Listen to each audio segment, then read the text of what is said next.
Hi friends, welcome to அன்னமகரம் kitchen friends. நம்ம இன்றைக்கி குடைமிளகாய் வச்சு ஒரு வறுவல் ரெசிபி தாங்க பார்க்க போகிறோம். இது வந்து சாம்பார் சாதம், தயிர் சாதம், தக்காளி சாதம் எல்லாத்துக்குமே டேஸ்ட் வந்து ரொம்ப நல்லாயிருக்கும். கண்டிப்பாக இந்த மாதிரி ஒரு தடவை ட்ரை பண்ணி பாருங்கள். இப்போ வாங்க நம்ம இந்த சிம்பிளான ரெசிபியை எப்படி செய்கிறதுன்னு பார்க்கலாம். அதுக்கு முன்னாடி நம்ம நண்பர்கள் எல்லாருக்கிட்டையும் ஒரு அன்பான வேண்டுகோள், நம்ம சேனலை ஃபஸ்ட் டைம் பார்க்குற நண்பர்கள் மறக்காமல் சப்ஸ்கிரைப் பண்ணிவிட்டு பாருங்கள்.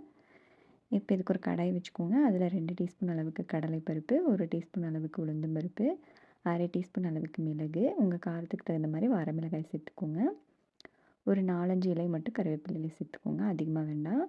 1/2 டீஸ்பூன் அளவுக்கு சீரகம் சேர்த்து இதை வந்து நல்லா வறுத்து எடுத்துடலாம்.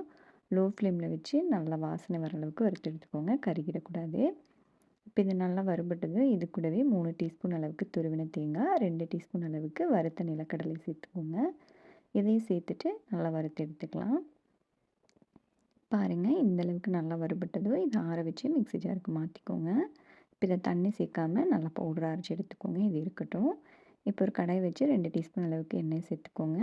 எண்ணெய் நல்லா காஞ்சதும் 1 டீஸ்பூன் அளவுக்கு பூண்டு, ஒரு பெரிய வெங்காயம் பொடியாக கட் பண்ணி சேர்த்துட்டு இதை வந்து நல்லா வதக்கி எடுத்துடலாம். வெங்காயம் நல்லா வதங்கினதும் 3 குடை மிளகாய் எடுத்துருக்கேங்க, அதை சேர்த்துட்டு இதுக்கு தேவையான அளவு உப்பு, 1/4 டீஸ்பூன் அளவுக்கு மஞ்சள் பொடி சேர்த்து இதை வந்து ஒரு 5லேருந்து 8 நிமிஷம் நல்லா வதக்கி எடுத்துக்கோங்க. காய் வந்து நம்மளுக்கு நல்லா வெந்து வந்துடணும். இப்போ பாருங்கள், காய் வந்து நம்மளுக்கு நல்லா வெந்து வந்துருச்சு, உங்களுக்கு பார்க்கும்போதே தெரியும். இப்போ இந்த அளவுக்கு நல்லா வெந்து வந்ததுக்கப்புறமா நம்ம அரைச்சி வச்சுருந்த பவுட்ரை வந்து இது கூட சேர்த்துர்லாங்க. இப்போ இதை சேர்த்துட்டு இதை வந்து ஒரு 2 நிமிஷம் நல்லா கலந்து விட்டுக்கோங்க. நம்ம அதிக நேரம் வதக்க வேண்டியதில்லை, ஒரு 2லேருந்து 3 நிமிஷம் வதக்குனிங்கன்னா போதும். நம்மளுக்கு டேஸ்ட்டான கேப்சிகம் மசாலா வறுவல் வந்து ரெடி ஆயிடுச்சுங்க. கண்டிப்பாக இந்த மெத்தடில் ஒரு தடவை ட்ரை பண்ணி பாருங்கள். டேஸ்ட்டாகவும் இருக்கும், செய்கிறதுக்கு ஈஸியாகவும் இருக்கும். செஞ்சு பார்த்துட்டு இப்படி இருந்துச்சுன்னு உங்கள் கமெண்ட்ஸை மறக்காமல் கமெண்ட் செக்ஷனில் சொல்லுங்கள். இந்த வீடியோ பிடிச்சிருந்தா நம்ம சேனல் லைக் பண்ணி சப்ஸ்கிரைப் பண்ணிக்கோங்க.